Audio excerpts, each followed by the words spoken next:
Hindi lang daw pagsusugal kundi money laundering umano ang posibleng pakay ng 5 tinaguriang Bulacan Group of Contractors o BGC Boys sa kanilang pagkakasino ayon kay Senador Ping Lacson. Iniimbestigahan naman ng Anti-Money Laundering Council ang mga idinadawit sa korporasyon sa mga flood control project. May unang balita si Maki Pulido. The dam of the city. Sa privilege speech ni Senator Ping Lacson, duda niya hindi lang nagsusugal sa kasino ang mga binansagan niyang BGC Boys o Bulacan Group of Contractors. Apat dito, mga naging opisyal ng DPWH Bulacan. Maaari, sabi niya na naglo-launder ang mga ito ng pera o nililinis ang perang nakamal mula sa mga flood control project. Sa kanyang pagsasaliksik sa loob ng mahigit 2 taon mula 2023, mahigit 2 bilyong piso ang cash na pinapalitan ng chip sa kasino ng BGC Boys. Baka naman money laundering scheme. May report kami at ito ay aming pang binabalidate na peke lang ang pagdeklara nilang panalo. How so? Magpapalit ng cash into casino chips.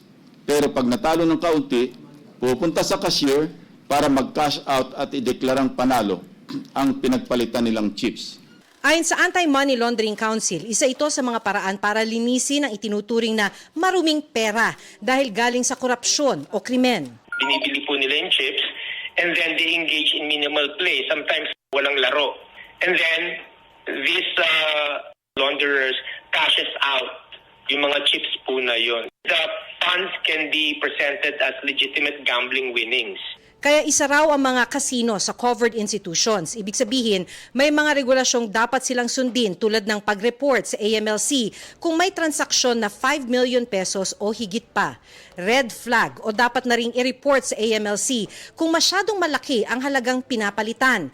Kailangan nga raw may valid ID na ipresenta at may certificate of winning mula sa kasino para matiyak na totoong galing sa panalo ang casino chips na i-convert na sa cash.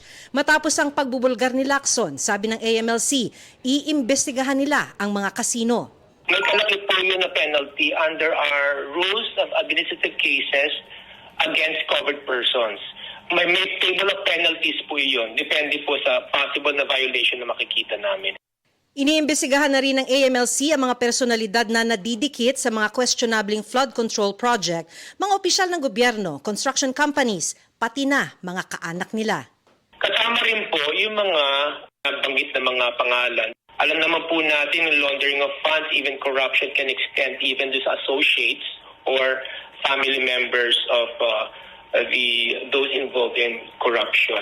Kaya lumalawak po siya. Tapos initial finding namin, napakaraming bank accounts, napakaraming properties, whether real or personal properties. Tinitiyak ng AMLC kasunod ng kanilang investigasyon ang paghingi sa Court of Appeals ng freeze order para hindi magalaw ng mga nagsabwatan sa korupsyon ng flood control projects ang ninakaw nilang pera. Ito ang unang balita, Maki Pulido para sa GMA Integrated News.